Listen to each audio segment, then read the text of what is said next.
আমুদি মাছের ঝাল সঙ্গে আলু দিয়ে। এখানে আমি আমুদি মাছগুলি লবণ হলুদ মাখিয়ে কড়াইতে সরিষার তেল দিয়ে ভেজে তুলে নেব।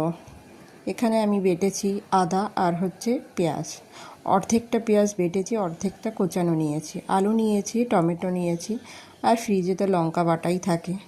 এবার মাছগুলি ভেজে তুলে নিয়ে ওই কড়াইতে আর একটু তেল দিয়ে তাতে গোটা জিরে ফোড়ন দেওয়ার পর কেটে রাখা আলু, পেঁয়াজ কুচি, টমেটো, বেটে রাখা আদা আর পেঁয়াজ বাটা, ফ্রিজ থেকে এনে লঙ্কা বাটা সমস্ত কিছু দিয়ে ভালো করে একসঙ্গেই কষিয়ে নেওয়ার পর মিনিট দুয়েক কষিয়ে নেওয়ার পর আমি দিয়ে দিলাম পরিমাণ মতো লবণ আর হলুদ, সেটা দিয়েও আরেকটু কষিয়ে নিলাম।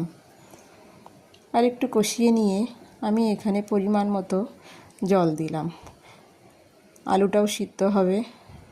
এখানে আলুটা আলাদা করেও ভেজে রাখা যেত, তবে আমি সমস্ত কিছুই একসঙ্গে দিয়েই করছি। ছোটো মাছটা এইভাবে করে খেলেও খুবই ভালো লাগে। ঝোলটা ফুটে উঠলে মাছগুলি দিয়ে দিলাম। মাছগুলি দিয়ে আর একটুখানি জাল দেওয়ার পর আমি গুঁড়ো মশলার মধ্যে ধনে, জিরে আর গরম মশলা দিয়ে একটু নাড়াচাড়া করে আর একটুখানি জাল দিয়ে ধনেপাতা দিয়েই দেখো নামিয়ে নিলাম। গরম গরম ভাতের সঙ্গে খেতে কিন্তু খুবই সুন্দর লাগে।